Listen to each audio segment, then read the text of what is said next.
ମହିଳାମାନଙ୍କୁ ଉଚ୍ଚ ସ୍ତରରେ ରହୁଛନ୍ତି ଯେହେତୁ ସେମାନେ ତେଣୁ ମହିଳାର ଅନ୍ତର୍ନିହିତ ଗୁଣ ତାର ଯେଉଁ ଶକ୍ତି ଅଛି ସେଟା ମାନସିକ ଯେଉଁ ତାର ଶକ୍ତି ଅଛି ସେ ସବୁକୁ ସେମାନେ ଗୁରୁତ୍ୱ ଦେଉନାହାନ୍ତି ଜାଣିକି ଅଣଦେଖା କରୁଛନ୍ତି।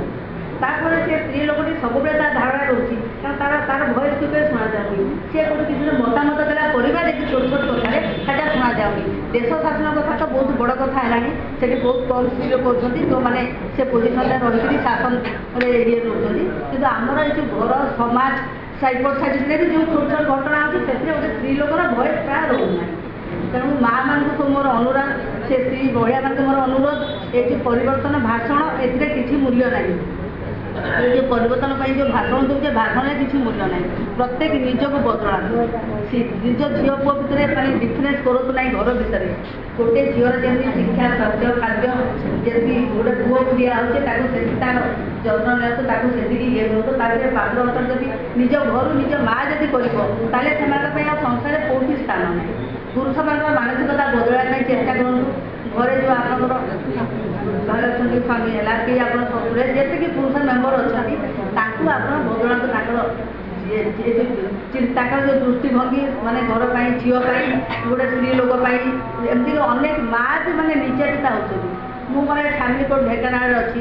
ବାସ୍ତବ ଚିତ୍ର ଆମେ ଏଠି ଭାଷଣ ଦେଉଛେ, ବାସ୍ତବ ଚିତ୍ର ଏକଦମ ଅଲଗା। ସେମିତି କିଛି ବିଶେଷ ପରିବର୍ତ୍ତନ ସଂସାରରେ ହେଇନାହିଁ କି ଭାରତରେ ହେଇନାହିଁ।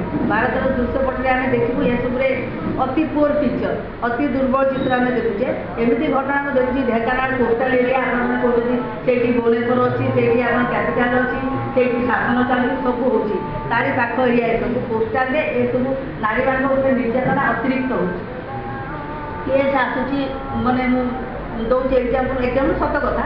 ଗୋଟେ 29 ବର୍ଷର ବିବାହିତା ସ୍ତ୍ରୀ ଆସିଲେ, ତାଙ୍କର 2ଟି ପୁଅ, ସ୍ୱାମୀ ଜେରକ୍ସ ଦୋକାନ କରିଛନ୍ତି, ଖୁବ୍ ସୁନ୍ଦର ସ୍ତ୍ରୀ ଲୋକଟେ, ମାଡ଼ ଖାଇକିରି ଆସିଛନ୍ତି, ଫଟୋ ଦେଖାଉଛନ୍ତି।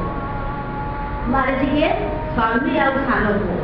କାରଣ କ'ଣ? କାରଣ ଇଏ ଗୋଟେ ବଡ଼ ଘର ଝିଅ, ବାହା ହେଲା ବେଳେ ସେ ଠକିକିରି ବାହା ହେଲେ ତାଙ୍କ ସ୍ୱାମୀ। 29 ବର୍ଷ ପରେ ବି ତାଙ୍କୁ କହୁଛି ତୁ ବାପ ଘରୁ ଆଣେ।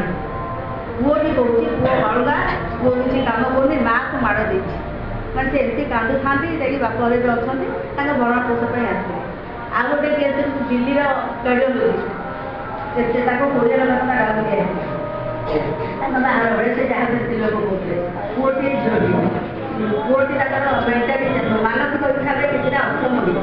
ସେ କହୁଥିଲେ ଯେ ତାଙ୍କର ଯେତେବେଳେ ସେ ଗର୍ଭବତୀ ଥିଲା ତାଙ୍କୁ ଏମିତି ଡାଉରୀ ପାଇଁ ଅତ୍ୟାଚାର କରାହେଲା, ଯାହାଫଳରେ ସେ ପିଲା ଉପରେ ପ୍ରଭାବ ପଡ଼ିଲା। ପିଲା ଶିଖାଇଥିଲା ବେଳେ ସେ ପିଲାଟି ମେଣ୍ଟାଲି ଚାଲିଛି। ଆଚ୍ଛା ଆଉ ଗୋଟେ ଝିଅ, ସେ ଡକ୍ଟର ତାଙ୍କୁ 10 ବର୍ଷ 12 ବର୍ଷ ପରେ ଏବେ ଛାଡ଼ି ଦେଇଛନ୍ତି ବାପ ଘରେ ଯେ ତୁମେ ଆହୁରି 15 ଲକ୍ଷ ଆଣ ଯେ ମୁଁ ଘର କରିବି ଇଏ କରିବି। ତାଙ୍କ ବାପା ରିଟାୟାର୍ଡ ଲୋକ, ତାଙ୍କର ଏତିକି ସଦବାର ଶକ୍ତି ନାହିଁ। ସେ ଆପଣ ଚାହୁଁନାହାନ୍ତି ଯେ ଯେଉଁ ପିଲା ବିକଳାଙ୍ଗ ହୋଇଯାଇଛି ସେ ତାର ଏଣ୍ଟାର ଖର୍ଚ୍ଚ ସେ ଦେବ। ଆହୁରି ଅନେକ ଘଟଣା, ଅନେକ ଗୁଡ଼ିଏ କେସ୍ ଆସୁଛି ଯେଉଁଥିରେ କେବଳ ଡାଉରୀ ପାଇଁ ଖୁବ୍ ମାନେ ଗରିବ ଘର ଇଏ। ମୁଁ ତାକୁ କହେ ସେ ପୁରୁଷମାନଙ୍କୁ ଯେତେବେଳେ ମୁଁ ତାଙ୍କୁ ମିଳାମିଶା ପାଇଁ ଡାକେ, ମୁଁ କିଏ ସେ ଝିଅର ବାପ କ'ଣ କାମ କରୁଛି? ତାଙ୍କୁ ଦେଇଥିଲା, ତାଙ୍କୁ ତଥାପି ବାହାର ବେଳେ ଦେଇଥିଲା। ତାକୁ ଯଦି ନାହିଁ ସେ କେଉଁଠୁ ବାପା ଦେବ? ଆଉ ଏ ଝିଅଟା ଯଦି ତୁମେ ଅତ୍ୟାଚାର କରିବା ଛାଡ଼ିଦେବ ତାହେଲେ କ'ଣ? ଏଇଠି ଆଉ ଗୋଟେ କଥା ରହୁଛି, ଏଇ ଯେଉଁ ପୁରୁଷ ପ୍ରଧାନ ସମାଜ, ଯଦି ଝିଅଟି ଗୋଟିଏ ଝିଅ ସେ ଛାଡ଼ିଦେଲା ସ୍ତ୍ରୀଟିକୁ, ସାଙ୍ଗେ ସାଙ୍ଗେ ବାପାମାନେ ରେଡ଼ି ହେଇଯାଉଛନ୍ତି ତାଙ୍କ ଝିଅକୁ ଦେବା ପାଇଁ।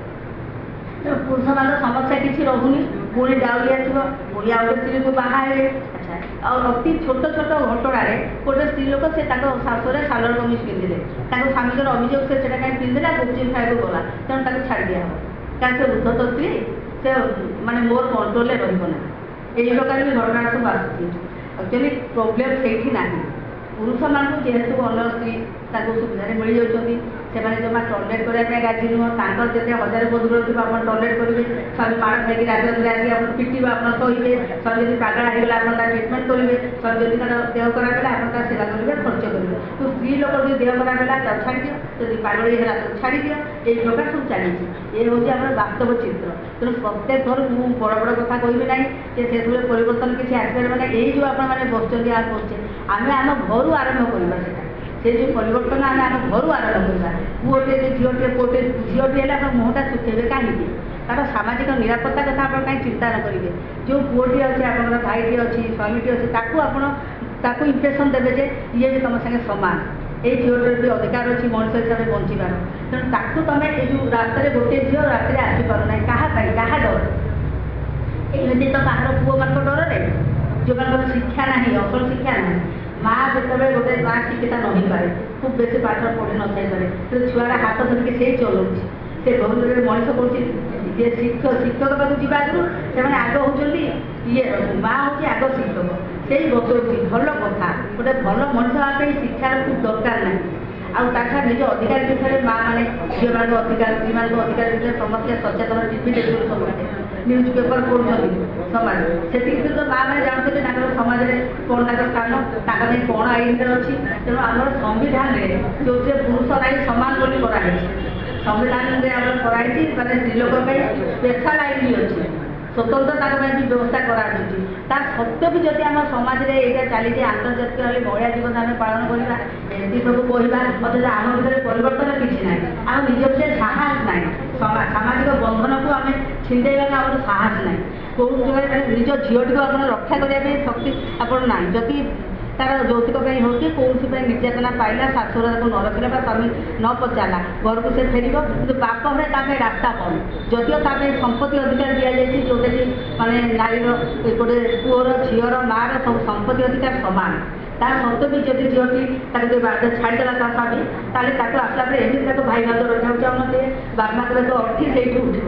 ଯଦି ଥରେ ଗଲୁ ଶାଶୁଘର ଆଉ ତୁ ପଛକୁ ଫେରିବନି, ନିଏ କି ନେଆ ତମେ ଜନ୍ମ କରୁଛ, ଏଇଟା କ'ଣ? ଏଇଟା ସବୁ ସୁବିଧା ବାକି ନେଆ।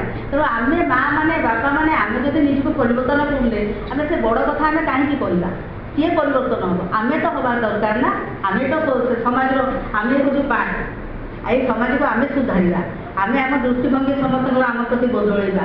ସକାରାତ୍ମକ ଦୃଷ୍ଟିଭଙ୍ଗୀ ସମସ୍ତଙ୍କର ଆମ ପ୍ରତି ଯେମିତି ଆସିବ, ସେଟା କେମିତି ଆସିବ? ଆମେ ଯେତେବେଳେ ଆତ୍ମବିଶ୍ୱାସ ଆମର ରହିବ, ଆମେ ପାଟି ଖୋଲିବା, ଆମେ ଏଠି ଉଶୃଙ୍ଖଳ ହେବା ନାହିଁ। ଆଜିକାଲି ଆଧୁନିକତା ନାଁରେ କେବଳ ସେ ଭଲ ଡ୍ରେସ୍ ପିନ୍ଧି ସେ ଯେଉଁ ପ୍ରକାର ମାନେ ହେଉଛନ୍ତି ଆଜିକାଲି, ସେଟା ଠିକ୍ ନୁହଁ, ସେଇଟା ଆଧୁନିକତା ନୁହେଁ। ଆପଣ ଚିନ୍ତାରେ ଆଧୁନିକ କୁହନ୍ତୁ, ଚିନ୍ତାଧାରାରେ ଆପଣଙ୍କର ପରିବର୍ତ୍ତନ ଆସୁ ଯେ ମୁଁ ମଣିଷ ହିସାବରେ ବଞ୍ଚିବି, ମୋର ଅଧିକାର ସୁରକ୍ଷା ମୁଁ କରିବି, ମୋ ସହିତ ମୋର ଯେଉଁ ଅନ୍ୟମାନେ ନିର୍ଯାତନା ପାଉଛନ୍ତି ମୁଁ ତାଙ୍କୁ ମଧ୍ୟ ସୁରକ୍ଷା ଦେବି। ତେଣୁ ଏଥିପାଇଁ ଦରକାର କେମିତି ତାର ପ୍ରତିକାର କରିବା, ଦରକାର ହେଲା ସଂଗଠିତ ହେବା। ଆପଣମାନେ ଯଦି ୟୁନାଇଟେଡ୍ ହେବେ, ଜଣେ ଜଣେ ଆମେ ପାରିବେନି। ଗୋଟେ ସ୍ତ୍ରୀ ଲୋକ ସେ କଷ୍ଟ ପାଉଛି, ଆପଣ ଜାଣୁଛନ୍ତି, ଆପଣ ସମସ୍ତେ ଯିବେ, ଆଉ 15ଟା ସ୍ତ୍ରୀ ଲୋକ ଏକଜୁଟ କରିବେ, ଆପଣ ଯିବେ, ସେ ଆଇନ ଦେବ ଆପଣଙ୍କୁ ସାହାଯ୍ୟ। ଆପଣ ସେ ଆଇନ ପାଖକୁ ଆସିଲେ ତ ସାହାଯ୍ୟ ଦେବ ନା। ତେଣୁ ଆପଣ ଆଗ ଘରୁ ବାହାରିକି ଆସିଲେ ତ କିଛି ସାହାଯ୍ୟ ପାଇବେ ନା, ସେତକ ସାହାଯ୍ୟ ଆପଣଙ୍କୁ କରିବାକୁ ପଡ଼ିବ। ତେଣୁ ସମସ୍ତେ ସଂଗଠିତ ହେବେ। ଆମର ଯେଉଁ ସେଲ୍ଫ ହେଲ୍ପ ଗ୍ରୁପ୍ ଗୁଡ଼ାକ ରହୁଛି, ସେଥିରେ